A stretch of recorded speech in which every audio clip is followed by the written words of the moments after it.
This year started high on Mandir fervor that reached its peak with the Pran Pratishtha. Then came the ASI survey on Gyanvapi, followed by the Varanasi court verdict, allowing prayers inside the cellar of the Gyanvapi. All these developments then gave a handle to the opposition to allege that minorities are under attack. The opposition and, of course, some groups like the AIMIM, the Jamaat, etc. Now, amidst this fear-mongering drive, in a huge development, a delegation of around 24 religious leaders from different minority faiths reached Parliament today to meet the Prime Minister.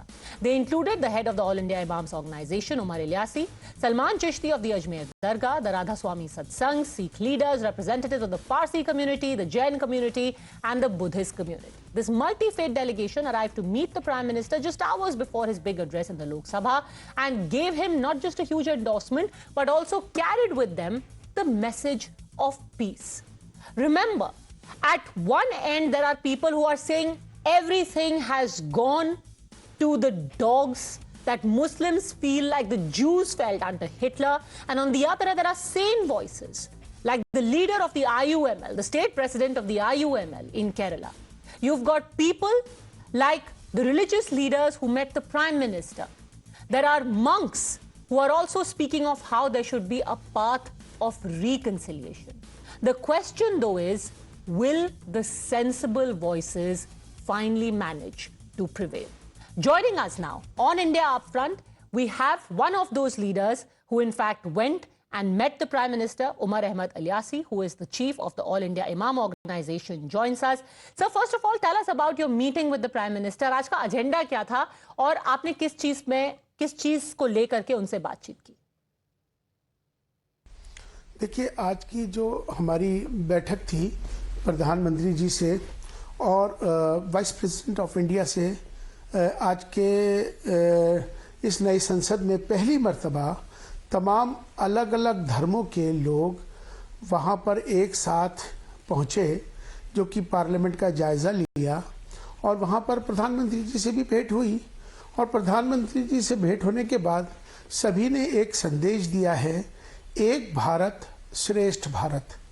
वहीं पर इसी बदलते भारत की ये तस्वीर थी नए संसद से कि हमारी सबकी जातियां ज़रूर अलग हो सकती हैं, हमारी पूजा पद्धति सबकी ज़रूर अलग हो सकती है, हमारे धर्म ज़रूर अलग हो सकते हैं, लेकिन हम सबसे पहले इंसान और हमारी इंसानियत है।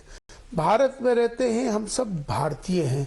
आओ हम सब मिलकर इस भारत को मजबूत करें, भारतीयता को मजबूत करें, राष्ट्र सर्वोपति यही को हमने पैगाम को एक भारत और श्रेष्ठ भारत के लिए इसको किया। इलियासी साहब, आपने तो जब प्राण प्रतिष्ठा में हिस्सा लिया था तभी आपके खिलाफ फतवा हो गया था, पर आपको नहीं लगता कि अब प्रधानमंत्री से आप मिलने गए हैं तो इससे इस तरीके की जो आपके खिलाफ फतवे हैं या फिर आपके खिलाफ जो नफरत फैलाई जा रही है वो और बढ़ेगी? जी बिल्कुल, उन्होंने सबसे पहले यही बात मुझे बताया प्रधानमंत्री नरेंद्र मोदी जी ने। और मैं तमाम सबको ये बताना चाहता हूँ कि मैं प्राण प्रतिष्ठा में गया, मुझे राम जन्मभूमि ट्रस्ट ने निमंत्रण दिया, वहाँ से जो मैंने पैगाम मोहब्बत दिया, ये उन लोगों को जो नफरत करते हैं या जो देश के हमारे राष्ट्र विरोधी शक्तियाँ हैं वो नहीं चाहती थी, उनको ये पसंद नहीं आया। पहले तो फतवा मैनुअल आया भारत से, फिर डिजिटल ऑनलाइन फतवा अमेरिका और पाकिस्तान से चला, जिसमें मुझे कुफ्र का, कत्ल का फतवा जारी कर दिया। लेकिन मैं कहना चाहता हूं कि जो मैंने कार्य किया है ये मैंने राष्ट्र हित में किया है, और क्योंकि मैं चाहता हूं कि हमारे देश में आपस में सौहार्द का वातावरण हो, मिलजुल के रहें, ना हिंदू बने, ना मुसलमान, ना ईसाई, ना क्रिश्चियन, हम सब भारतीय बने, क्योंकि आज इस वक्त भारतीय बनने की ज़रूरत है, जिससे कि हमारा देश आगे बढ़े और हम सब मिलकर राष्ट्र के निर्माण में अपना सब सहयोग करें। जो राम मंदिर ट्रस्ट के ट्रेजरर हैं स्वामी गोविंद देव गिरी महाराज, उन्होंने बोला है कि एक कॉम्प्रोमाइज हो सकता है कि जो 3 मंदिर है, अयोध्या, ज्ञानवापी और कृष्ण जन्मभूमि, अगर वो मुस्लिम समुदाय हिंदुओं को दे दे तो फिर एक सुलह हो सकती है। क्या आपको लगता है ये मुमकिन है? देखिए, मैंने कहा ना कि हमें इस समय मंदिर और मस्जिद की लड़ाई से ऊपर उठकर देश के निर्माण में, राष्ट्र निर्माण में अगर काम करेंगे तो ज़्यादा अच्छा होगा। चूंकि ये देश रहेगा तो मंदिर भी होगी और मस्जिद भी होगा।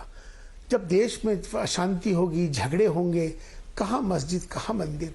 तो मुझे लगता है कि डायलॉग एक ऐसा माध्यम है, इस पर राजनीति ना की जाए, इस पर बैठकर दोनों पक्षों को, हिंदू मुस्लिम, मंदिर के इमाम, मस्जिदों के इमाम बैठें और बैठकर इस पर डायलॉग करें, संवाद करें, तो मुझे लगता है कि समाधान निकल सकता है। कोर्ट अपना काम करती है, सरकार अपना काम करती है, राजनीति अपना इस पे काम सेक रहे हैं रोटियां, और हर तरह की चीजें अलग अलग चल रही हैं, लेकिन हम धर्म पर बातचीत होनी चाहिए और समाधान निकलना चाहिए, संवाद होना चाहिए। Hope people on all sides, especially those who are trying to paint this as some kind of upheaval in society or try to create one, are going to pay heed. इलासी साहब, हमसे बात करने के लिए बहुत बहुत धन्यवाद.